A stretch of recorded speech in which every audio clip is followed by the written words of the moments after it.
Em nome de Deus o Pai que nos criou, Deus o Filho Jesus que morreu por nós para nos salvar, e Deus Espírito Santo que nos dá fé, que nos consola, nos ilumina, nos edifica nessa fé, toda vez que ouvimos e estudamos a sua palavra. Amém. O tema da nossa mensagem é: vamos ouvir e obedecer à voz do Senhor nosso Deus. E o texto base é o texto que lemos do Antigo Testamento, Isaías capítulo 50. Pode sentar-se.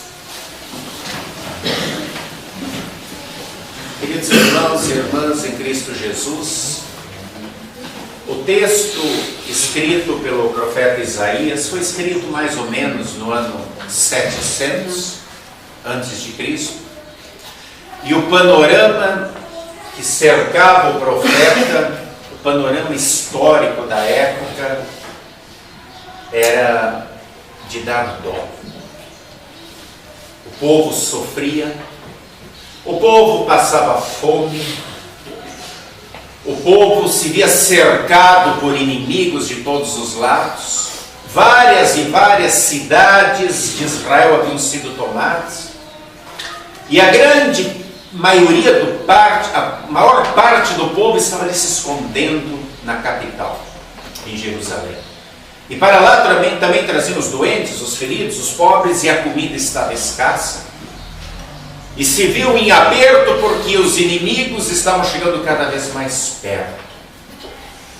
Enquanto as autoridades gozavam de certo prestígio, muita riqueza, muito poder, a grande maioria do povo estava em miséria, em dor, em agonia. Sabiam realmente o que era sofrer. Mas como? Se há mais ou menos 250 anos Israel era o grande império do mundo. Na época de Davi, eles eram respeitados por todos os povos inimigos. Na época de Salomão, o filho de Davi, se tornaram a nação mais rica e poderosa da terra, pois Salomão, com sua sabedoria, era chamado para dar conselhos a todos os reis, e tudo que cercava o palácio era de ouro. Tanta opulência, tanta riqueza, e agora tanta miséria. Por quê? O próprio texto de Isaías, capítulo 50, nos responde. No versículo 1, Deus diz assim: são as vossas transgressões e as vossas iniquidades que afastaram vocês de mim, o vosso Deus. Queridos irmãos e irmãs, infelizmente, quando tudo vai muito bem, muitas vezes nós esquecemos de agradecer a Deus. Muitas vezes o ser humano ele é tomado pela vaidade, pelo orgulho, pela arrogância, e acha que tudo que aquilo que ele tem é conquista dele, e não precisa de Deus. E então não tem mais tempo para Deus. Ao invés de ir para o culto, para os estudos, sempre tem uma festa, uma comemoração, grandes eventos para ir, porque agora é uma pessoa importante. Muitas vezes, muitas pessoas só procuram Deus quando estão doentes, quando estão desempregados, quando tem algum grande problema para resolverem, sozinhos não conseguem. O povo estava sofrendo muito, sabiam o que era sofrer. E quando Isaías escreve esse texto, ele está falando do seu povo, do sofrimento do seu povo. Mas ele trata da vinda do servo sofredor, e aqui a palavra servo está em letra maiúscula, se referindo a Jesus, o Filho de Deus que viria a esse mundo não para julgar ou condenar o mundo, como ele mesmo disse, mas para se entregar pelo mundo. O servo sofredor do qual Isaías fala conhece muito bem o sofrimento daquele povo. E ele tem uma missão que foi dada pelo próprio Pai lá no Jardim do Éden, em Gênesis 3,15, dizendo que ele viria para esmagar a cabeça da serpente a cabeça de Satanás. Ele sabe o que ele tem que fazer. Ele precisa nos reconciliar com o Pai, porque através do pecado nós nos afastamos de Deus. Nós nos tornamos inimigos de Deus. E é por isso que ele é chamado de Cordeiro Vicário. Vicário é aquele que se oferece pelo outro. Ou ele também é comparado com aquele bode emissário, bode expiatório do Antigo Testamento, onde uma vez por ano o sacerdote botava as mãos sobre um bode, expelindo sobre ele as maldições do povo, e o soltava para o deserto para levar os pecados do povo embora do arraial, embora do acampamento. Esse é Jesus. Se oferece por nós e leva os nossos pecados embora como servo sofredor. Ele ouve a palavra do Pai, ele conhece a palavra do Pai e ele obedece. Ele cumpre a sua missão com humildade, com mansidão. Ele não vem para julgar, para condenar, ele vem para chamar, ele vem para acolher, ele vem para perdoar, ele vem para amar, ele vem para salvar. Bem diferente do que faziam os religiosos daquela época. Bem diferente do que faziam as autoridades daquela época, que através da corrupção, através do poder, se aproveitavam do seu povo, como acontecia exatamente na época de Isaías, onde todos se voltaram contra ele porque ele anunciava a palavra de Deus. As autoridades civis, as autoridades religiosas e o próprio mundo. Jesus conquista muitos inimigos. Quais são eles? Em primeiro lugar, as autoridades civis. Desde o momento em que ele nasce, nós vemos Jesus sendo perseguido. Herodes manda matar todas as criancinhas. Quer matar Jesus, mas não sabe quem é Jesus, mas sabe que ele é um novo rei, e ele tem ânsia por poder, ele não quer perder o poder. As autoridades só pensam em poder, em domínio. É por isso que depois, Pôncio Pilatos, o governador, no momento do julgamento, Jesus ele diz: eu não vejo nele crime nenhum, ele é inocente. Mas quando gritam, se tu é amigo dele, tu não é amigo de César, tu vai perder teu poder, ele, opa, então lava minhas mãos e pode matar. As autoridades caçam, perseguem Jesus, porque confundem o poder terreno com o poder celeste. Ele é o Senhor de tudo, não está preocupado com o poder terreno. As autoridades sim. Mas além das autoridades, o mundo é inimigo de Jesus. Nós vemos as pessoas, muitas pessoas não ligando para Jesus, outros dizendo: ele deve ter demônio, ele deve estar louco, ele deve ser um farsante. Nós vemos o mundo com o ateísmo, o paganismo, o relativismo. Não, a palavra dele não é absoluta. Cada um faz o que quer, cada um é dono do seu nariz. E o mundo não aceita Jesus. O mundo é inimigo de Jesus, com suas modas, com seus modismos. E por fim, o mais ferrenho inimigo de Jesus, em terceiro lugar, são as autoridades religiosas. Os fariseus, os saduceus, os sacerdotes, os escribas, que movidos por ciúme, por inveja, por orgulho, não aceitam Jesus. Eles queriam controlar o povo. Eles tinham várias leis que os colocavam num pedestal e os faziam quase deuses. Eles tinham o direito de dizer: vocês estão errados, vocês não podem fazer isso, têm que fazer isso. Controlavam o povo com várias leis, com várias regras, com várias obras que tinham que ser cumpridos. Queriam se colocar no lugar de Deus. E Jesus os chama de hipócritas.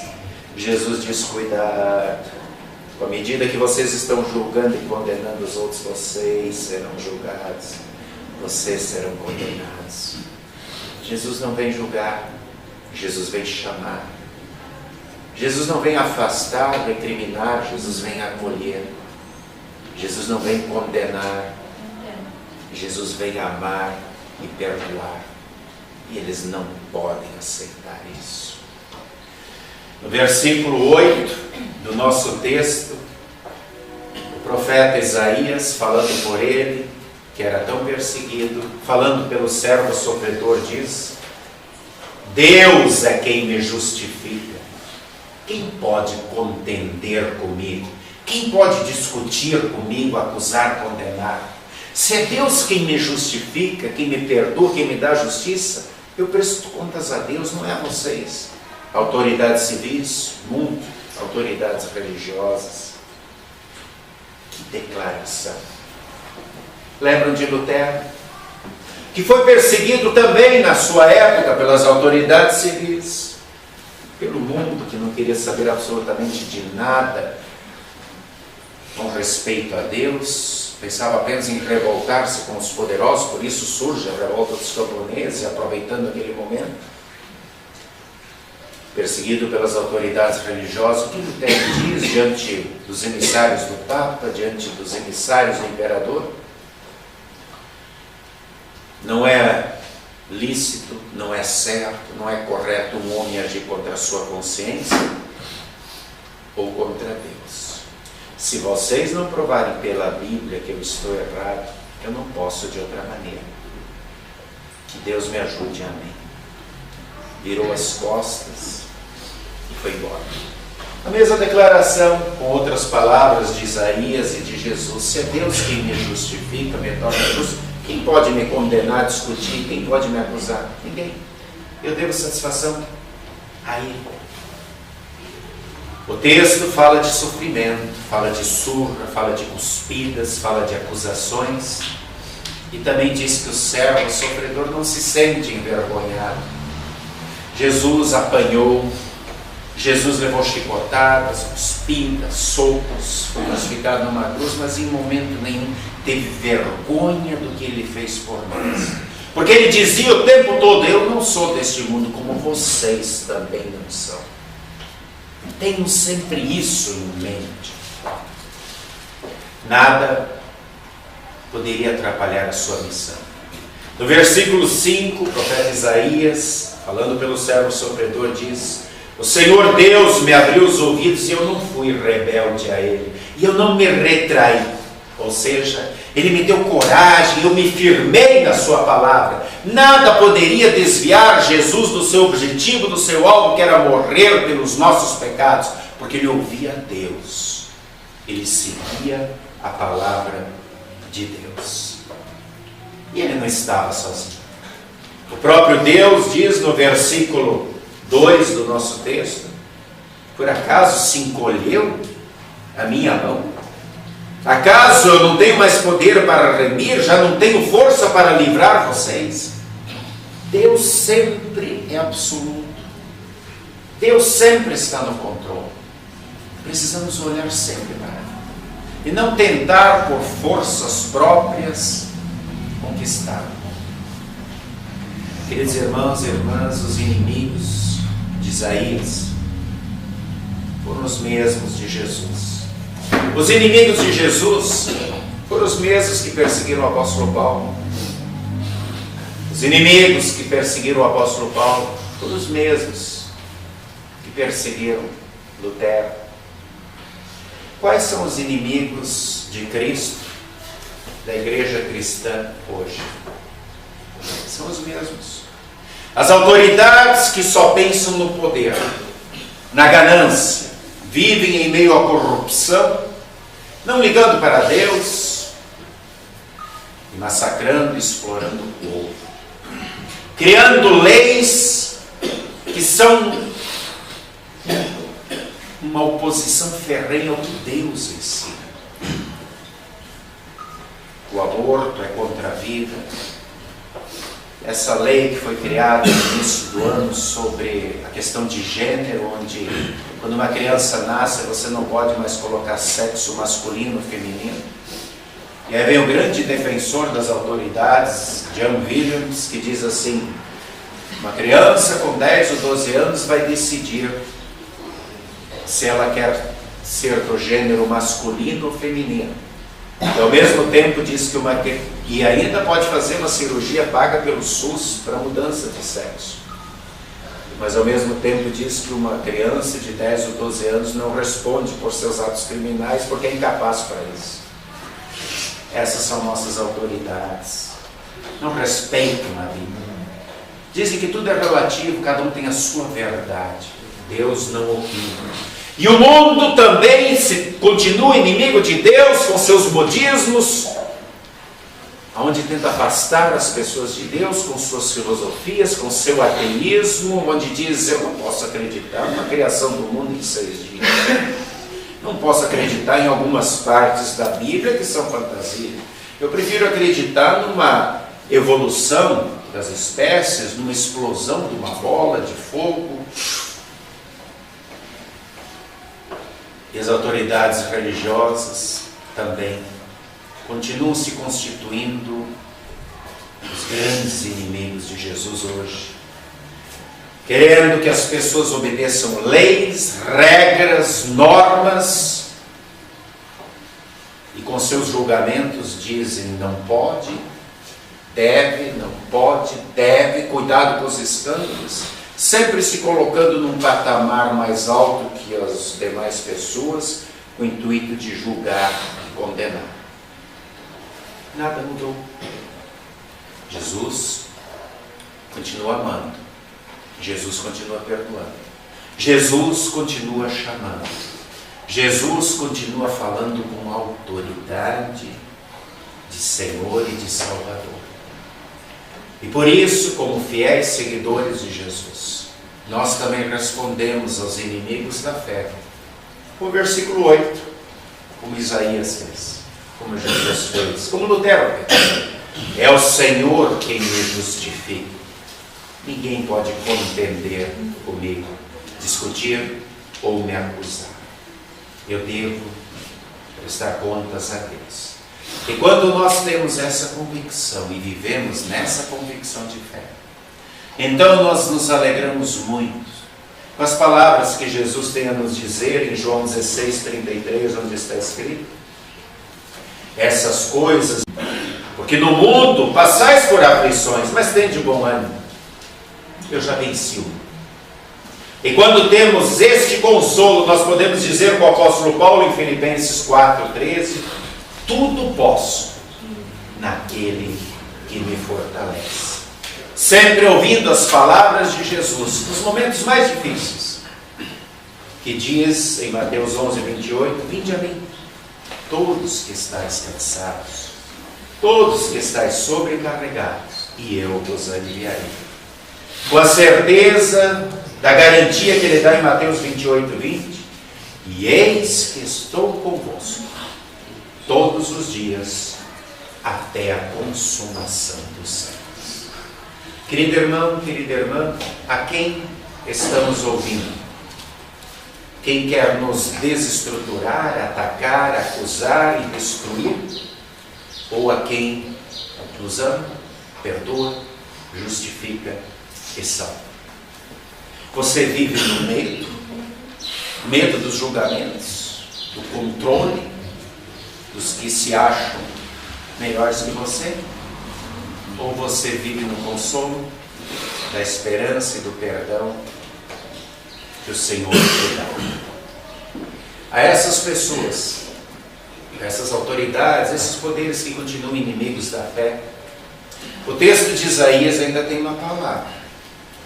Se vocês estiverem com a Bíblia aberta, pode acompanhar no versículo 11. O profeta diz assim: eia, todos vós que acendeis fogo, que vos armais com flechas e setas incendiárias, vocês estão andando entre as labaredas do vosso fogo, entre as vossas setas e entre as vossas flechas que acendestes. De mim é que vos sobrevirá isso, em tormentas vos deitareis.